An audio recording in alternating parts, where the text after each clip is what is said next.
More than $1 million. That's what people driving on suspended licenses owe the city of Milwaukee, and that's only for 2017. The I-Team's first report on reckless driving last November looked at the problem on the street. Now Courtney Garris takes a look at the numbers and who's backing up all of these fines. Courtney. One state senator calls some of these suspensions a debtor's prison and says this approach is not making Milwaukee streets any safer. A public safety crisis in the city. Law enforcement trying to get a handle on reckless drivers. A three-agency task force on streets and the interstate. We want to stop the catastrophic injuries that are happening. The Milwaukee County Sheriff's Office is teaming up with MPD, adding city streets to its patrol. We have people going 30, 40, 50 miles an hour over the speed limit, weaving back and forth. Law enforcement is writing the tickets, but are people paying what they owe? The I-Team took a look at the numbers going back almost 4 years.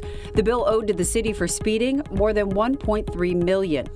And look at 2014 compared to last year. Unpaid tickets went up by more than $580,000. Running a red light. In just 2017, the balance is almost $79,000. But the highest dollar amount is for driving on a suspended license. Unpaid citations total $3.4 million. What do you put in there? This Milwaukee man is part of that number. Deron Washington drove on a suspended license. A single father of 3. One of his daughters has type 1 diabetes. Got to keep up with her blood sugar. Washington's car gets his daughter to doctor's appointments, the kids to daycare, and him to work.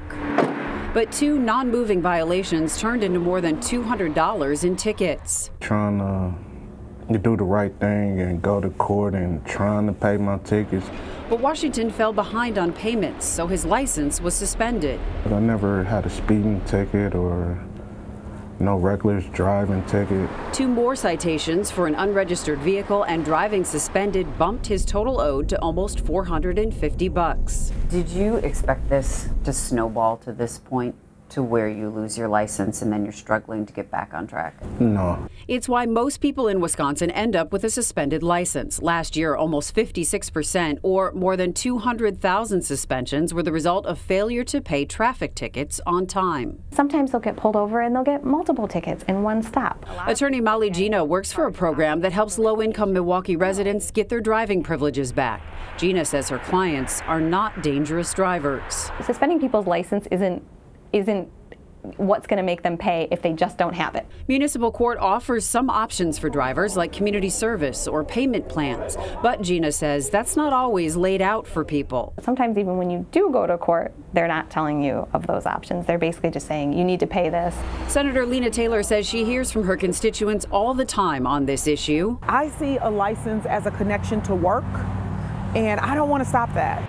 Taylor calls suspending licenses for some unpaid tickets a revenue generator and believes in the end it can throw people deeper into poverty. But I don't think just creating more suspensions is going to get us to a solution. There has to be some consequences, but I would like the consequences that help us get to solutions. It's always a privilege to drive. Washington is still paying off his tickets, but the recovery program was able to get his license back, which Washington calls a huge relief. It's actually a blessing to really have my license back.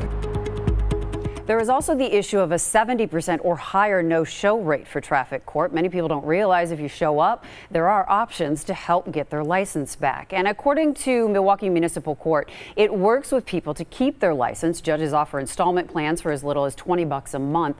The chief court administrator told us no one has to have their license suspended while making payments on their case. Yeah, that's good to know. But Courtney, didn't the law just recently change when it comes to suspensions? It did for the suspensions. Wisconsin used to require a 2-year license suspension for many unpaid traffic tickets. In 2016, that was dropped to 1 year. Senator Taylor told us she's looking at some creative solutions and even possible legislation that would eliminate suspensions for some of those unpaid traffic citations. But don't ignore them. Yeah, there's something you can do. You have to pay them. You just can have do to figure something. out a way. Yes. Yes. Okay. Thank you, Courtney.